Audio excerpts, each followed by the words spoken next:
The reputed landing of an alien spaceship near Moscow recently has once again stirred up the public debate about UFOs. Although the reports about 10-foot-tall aliens have been dismissed as nonsense by most people, there are many who would argue that UFO landings can and have occurred, not only in the USSR, but in the US and other countries. Have UFOs been given a fair shake by science, journalism, and the government? George Knapp joins us now with part one of a cover story series, UFOs, the best evidence. George? Well, Gary and Mary Ruth, some people might object to the use of the words UFOs and evidence in the same sentence. However, there is now a staggering amount of information on this subject, collected not by crackpots, but by respected, mainstream, level-headed people who want to know what, if anything, is going on. What we've tried to do is sift through as much of this information as possible to see if there's anything to it.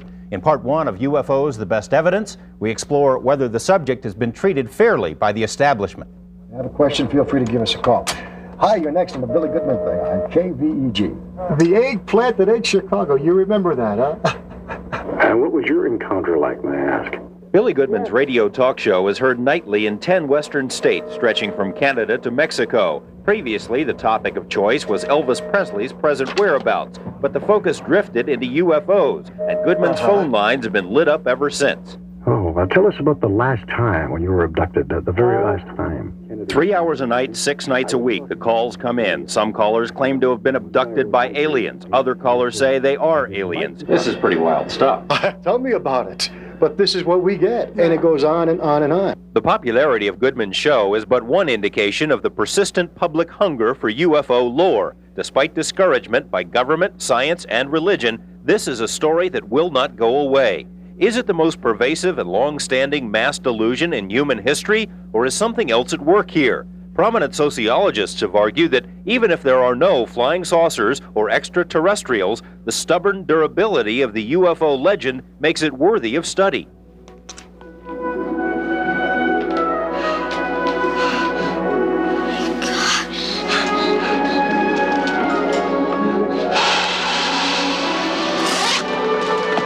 ET phone home. The human fascination with extraterrestrials is reflected in our most popular films and in popular TV programs. ET books are often perched atop bestseller lists. UFO updates grace the pages of mass circulation magazines. There are UFO hotlines and ET newsletters. Flying saucers have invaded the comic strips. UFO researchers like John Lear play to packed houses at library lectures. UFO organizations stage annual symposiums at which conventioneers can buy UFO tapes and UFO keychains, hats, and booklets, and more. I was abducted by aliens, and all I got was this lousy t-shirt. Flying saucers are big business, but the profiteering seems incidental to the enduring interest. Millions of people who have nothing to gain believe in UFOs. The most recent Gallup poll shows that nearly 60% of college-educated American adults believe that UFOs are extraterrestrial craft. The higher the education, the more likely the belief in UFOs.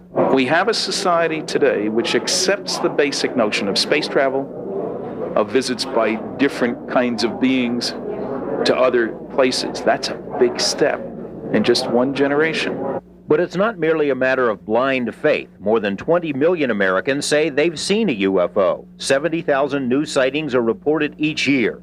Even the most ardent UFO converts will concede that up to 90% of these sightings are mistakes, misidentifications of planets, or of conventional aircraft, or of military flares, or weather balloons, or other little-known natural phenomena. While it's true that 9 out of every 10 sightings is probably wrong, it's also true that only 1 in 10 sightings is ever reported at all. In general, these sightings are made by normal, well-balanced people who have nothing to gain and much to lose by stepping forward. It was dark, there was 3 or 4 of us running along, and all of a sudden it was daylight, just brighter than all get out, and yet you could see over yonder that it was dark. A tremendous streak just shot out of nowhere from the right and basically tailgated this plane. And it followed the plane for a very short period, and then it just stopped. No noise, nothing.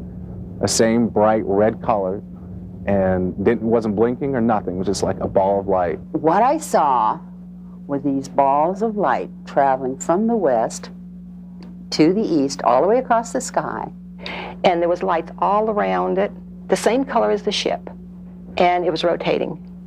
It was doing all kinds of maneuvers, zigzag movements, go fast this way and then that way, and then would flip over. And I saw this huge saucer-shaped vehicle, which it was brightly lit, and it appeared to have dark areas, portholes of some sort. Did you see that? You know, everybody's, did you see that? You know, and everybody saw it, but nobody had an explanation. I do know what I saw.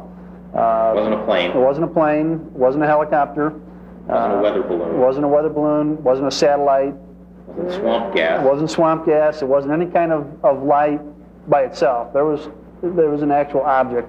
Many UFO sightings occur in broad daylight. Many involve multiple witnesses. The witnesses include pilots and policemen, even a president, people who are trained to be observant and whose judgment is trusted. The sightings date back to the dawn of recorded history in every country and every culture. UFOs have been around much longer than conventional aircraft, much longer than science fiction writers. There are even references in the Bible to UFO sightings. Some of this might count as evidence in a court of law, but it means very little to establishment science. Most scientists have little regard for UFOs, although few have studied the subject to any significant degree. Odd, considering that mainstream science now vigorously believes that intelligent life elsewhere in the universe is a virtual certainty. Even UFO skeptic Carl Sagan has estimated there may be more than 1 million advanced civilizations in our galaxy alone. Congressional hearings have delved into the possibility, and millions of dollars are spent each year listening for radio signals from deep space. But organized science declines to peek over the fence into its own backyard. The probability of there being another civilization both near us and sufficiently close to us in evolution that they would either can or would be willing to communicate, seems to be a fairly rare thing.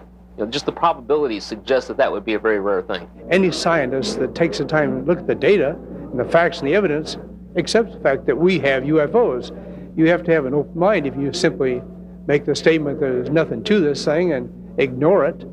People like Carl Sagan, who's a brilliant astrophysicist, he's never bothered to read the UFO material. To him, there's nothing there, so don't bother me with the facts. In more than 22 years as a hobby of investigating famous, mysterious UFO cases, reports, I have never found one that cannot be explained in prosaic earthly terms. Phil KLAS bills himself as the Sherlock Holmes of UFOs and is the world's preeminent debunker. He shows up at nearly all of the UFO conventions, a fly in the ET ointment. Phil KLAS dartboards are best-selling items at many of those same conventions. KLAS takes that as a compliment. His success at belittling or ridiculing UFO sightings is beyond question, but few people will accuse KLAS of sticking to the scientific method. Even UFO doubters concede that KLAS has been dead wrong in his explanations of some sightings, that he distorts astronomy for his own purposes, that he accuses UFO witnesses of being liars or hoaxsters, even though he rarely investigates any sightings personally. Even experienced airline pilots, military pilots, can be grossly in error in what they think they've seen. Many UFO researchers are convinced that KLAS is a government agent. His years of work as editor for the well-connected aerospace mouthpiece Aviation Week and Space Technology is suspicious to some. I cannot believe that anybody could so persistently be wrong, over and over again making claims which are false, demonstrably and so forth, without having been told or doing something that he feels is in the patriotic best interest of the country. He's not so stupid. In the 50s and 60s, it was standard practice for the intelligence agencies to recruit journalists. Mr. KLAS, as the outstanding example of that, was, after all, unmarried, very fast typewriter, electrical engineering background, in Washington, D.C., all kinds of contacts, a perfect person to be a spy for either side, for that matter. And so if he wasn't recruited, somebody goofed. You ever worked for the government in any capacity? Never been paid a penny, except when my dear mother died and I got a Social Security benefit.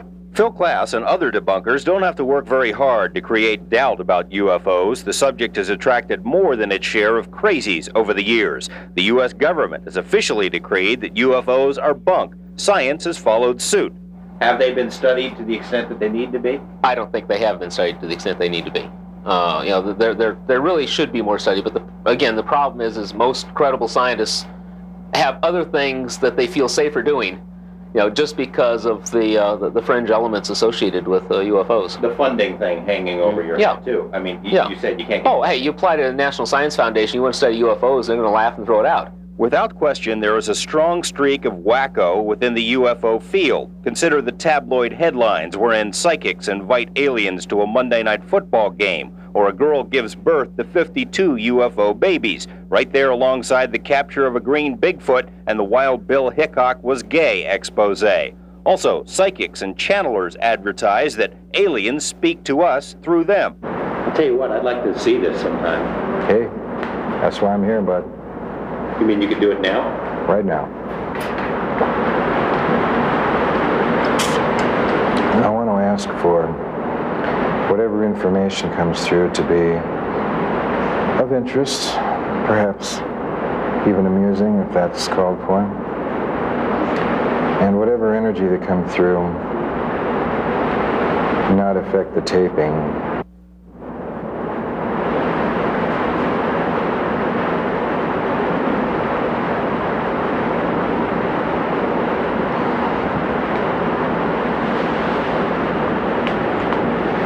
All right, Whoop speaking. Well, I will respond to questions. Shapiro seems sincere enough, but admits there's no way to verify his claims, and he doesn't care much whether people believe him or not. This approach is a bit too casual for science. The same is true of big-time journalism. Network coverage is quirky and condescending. So what was it? Way up there. Heaven only knows. And that's our news. Do you believe in UFOs? Nah. An official Soviet government news agency has reported that a UFO landed recently near Moscow, complete with 10-foot-tall aliens from space. The reporter said his source was a group of children, and a scientist said, don't believe everything you read in TASS. It's something that people just don't want to deal with, the press doesn't want to deal with, and people aren't going to listen to something unless Dan Rather or any of your big press people are going to tell them about it. And they're just too spooked. The Air Force has made an art form of ridiculing people who have talked about this thing. This seeming reluctance by journalism, science, government, and religion to fully explore the possibility of extraterrestrial visits has left the job in the hands of untrained, underfunded private organizations and individuals. Invariably, such private efforts attract people whose minds are already made up and whose approach is far from professional or scientific. Ufology has made important strides in recent years, but when you consider that contact with an alien civilization would surely rank as one of the most significant events in human history, it would seem that a more organized type of study might be warranted. If we know anything about science, it is this: the truth is always changing. What is science fiction today is science tomorrow. For instance, back in the 1800s, the scientific establishment scoffed at persistent reports from peasants and farmers and other country folk about rocks that fell from the sky. It took more than 100 years for the French Academy of Sciences to finally concede that meteorites were real. And just one generation ago, most scientists would have argued that life beyond the Earth is impossible. That is no longer the dominant viewpoint. In the days ahead, we will take you inside the government's own files to examine previously secret studies of the UFO phenomenon. We'll also try to find out if there is any connection between UFOs and the mutilations of cattle and other animals taking place across the West.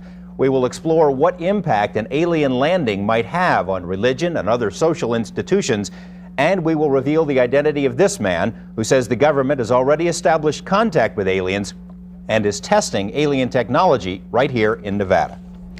Now, George, you said that UFO groups have made improvements. Is ufology a real science now? Well, they call it ufology, but even they will concede it's not really a science. It is making strides. If you take MUFON, for example, the Mutual UFO Network, they restrict their membership only to people who are invited, so you weed out some of the crackpots. Their membership has doubled in the last 2 years. They have 75 PhDs who serve not only as members but consultants. There have been college courses taught on UFOs now on several campuses, and 8 PhDs have been written on the subject. So it's not a science, but it's moving in that direction. A lot of people aren't going to believe it until they see absolute proof. What would be proof? Well, we'll be talking about through the course of the week, but I mean, if eyewitnesses millions of eyewitnesses count as proof in other kinds of proceedings. You got photos, you got movie footage, you got video, you've got all kinds of physical manifestations, radiation, landing sites, things of that nature. You know, it's the totality is what you really have to look at, and of course we'll be taking a look at what constitutes proof through the course of the next several days. Okay, George. Sounds great. Forward Thanks. part two. Thank you, George.